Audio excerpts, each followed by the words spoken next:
start that again. Hi there, this is Chris Theodore. It is August 28, 2024, and I'm going to talk about 3 talking points today. The first one is this idea of you versus you. You versus you. What do I mean by that?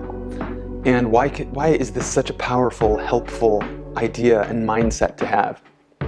So the idea of you versus you it's a reminder that the only person you really need to be comparing yourself to, the only person's performance that you should compare yourself to is yourself. And when you do this, when any of us do this, when any of us get into a mindset and a groove where we're focused on comparing ourselves to no one else except ourselves, is what I'm doing now that a little bit better or a lot better than how I've been in the past. Compare that to the distractions and of comparing yourself to other people or wondering what they will think.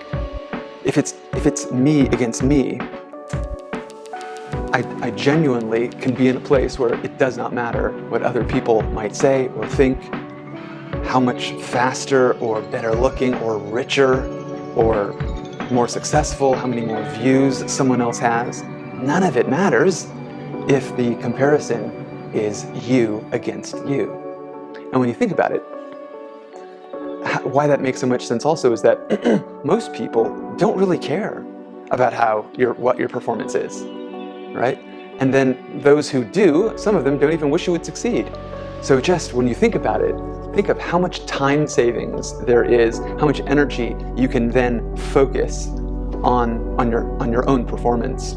It's a really, really powerful way that, when you think about all of these people who you might want to aspire to be like in terms of their capacity for, being able to turn on a dime and be all in, or their capacity to be all in for the majority of their day. And, it is very, very likely that those people are using themselves as the comparison and no one else.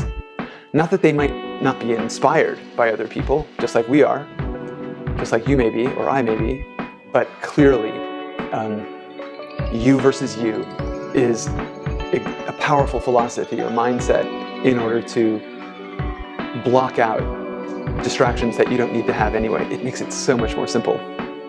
Life, that is. Okay, second, the greatest opportunity. I had said my greatest opportunity, but either way, what is my greatest opportunity? What is your likely greatest opportunity? I think it comes down to, the potential that we have inside of us to manifest that, to actually dig, to actually have the opportunity that we always do, to be performing, to be self-sacrificing and resisting what's easy for what is hard. That is our greatest opportunity. The fact that we are alive and have the opportunity to be at the level that we can be, right? That freedom is our greatest opportunity. Why? Because of the potential in all of us. And finally, acknowledging when you are successful. Is that what I said? Acknowledge when you are successful, yeah. So this idea sounds really simple, right? Acknowledge when you're successful. But how? How would you do that, and why is that such a big deal?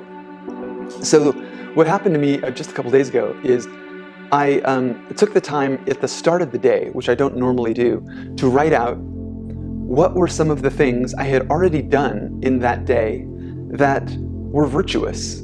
And by virtue, since that's kind of a word that is bandied about sometimes and not really talked about or explained, what I mean by that is any sort of action that is high, that is worthy, that is admirable, like love, to be loving, to be kind, to not respond reactively with anger.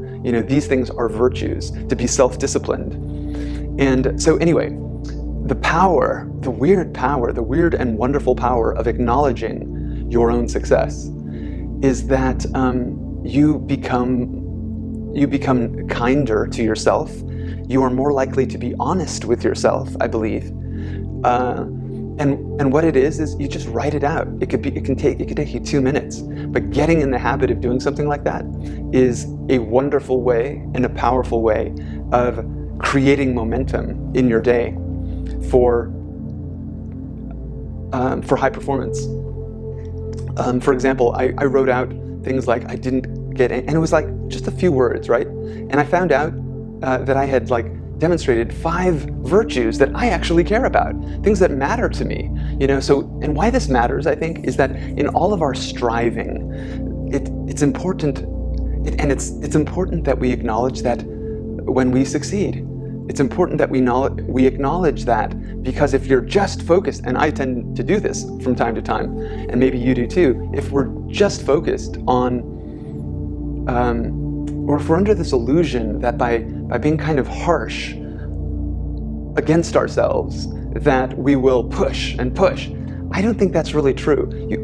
Certainly pushing is important, but just the simple act that could take just 2 minutes, closer to the beginning of your day, where you write out where you have already demonstrated virtues that you are proud of, is a very, very, very good thing. For one, you're writing, which means you're thinking, and you're also acknowledging where you have succeeded. And it is a demonstration of self-love. So those are the 3 things. Number 1, remembering things. Number 1, you against you, where there's no need to compare yourself to other people. It just doesn't matter. And the coolest and the simplest and the leanest way to improve yourself is to remove those distractions and see that you always have yourself to perform against, and you can always get better.